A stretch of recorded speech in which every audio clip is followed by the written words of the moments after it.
Dear Ukrainians, the whole day today, at several locations in Kiev, the rescue work was underway. The rubble was dismantled after the Russian strike. It was one of the biggest strikes. There were almost 600 drones, 31 missiles, including ballistic. At this time, there are 19 dead in Kyiv, of which 4 children. My condolences to all relatives and friends. This strike clearly demonstrates that the Russian goals have not changed. They want to fight. They strike not only at our people, not only at our cities, our communities. Russia is now striking at everyone in the world who wants peace. This is a strike on Ukraine. This is a strike on Europe. This is also a strike by Russia on President Trump, on other global subjects. In Washington, we heard that Putin seems to be ready to end the war, to meet at the level of leaders and solve key issues. But he chooses ballistics instead of any real steps towards peace. He kills children so as not to talk about when and how there will be peace. The problem is that he is not afraid to beat the leaders with whom he promises something. This is not only the President of America.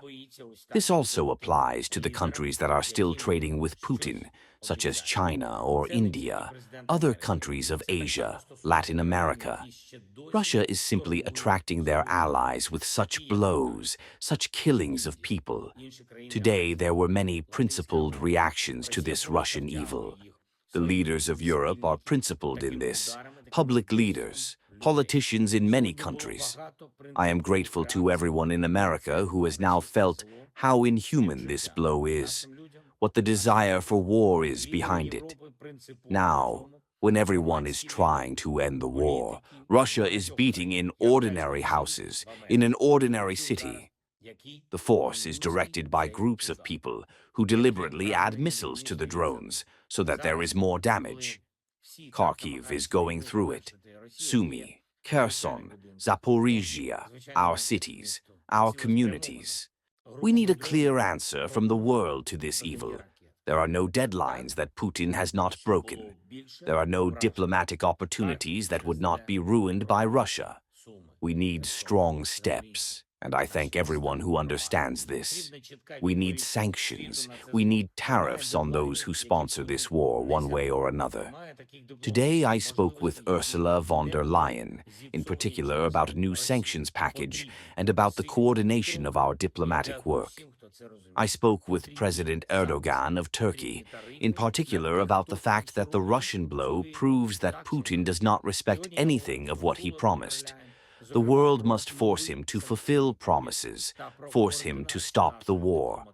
I also spoke with the General Secretary of the United Nations, Guterres, in the context of his preparation for a meeting in the format of the Shanghai Cooperation Organization.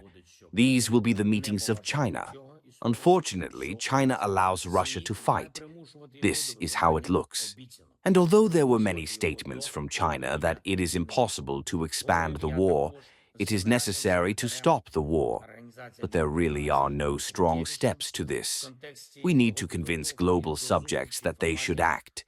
The end of the war is possible. It is possible thanks to the force of pressure on the only one who continues to strike, who pulls anyone into regulation. Russia kills every day. Therefore, every day they must feel pain because of what they do. This is possible. We need sanctions, tariffs, support for Ukraine, our strong army, our ability to protect life and respond strongly to the Russian military machine. Eternal memory to everyone who was killed by the Russian state. Rescuers of DPR Ukraine, emergency services, community services, doctors, policemen, everyone who is needed in every place of our country, in every community. They help people and protect life. Thank you. We thank all our warriors, everyone who is defending Ukraine and the defenders of Ukrainians. Thank you to everyone in the world who is with us. Glory to Ukraine.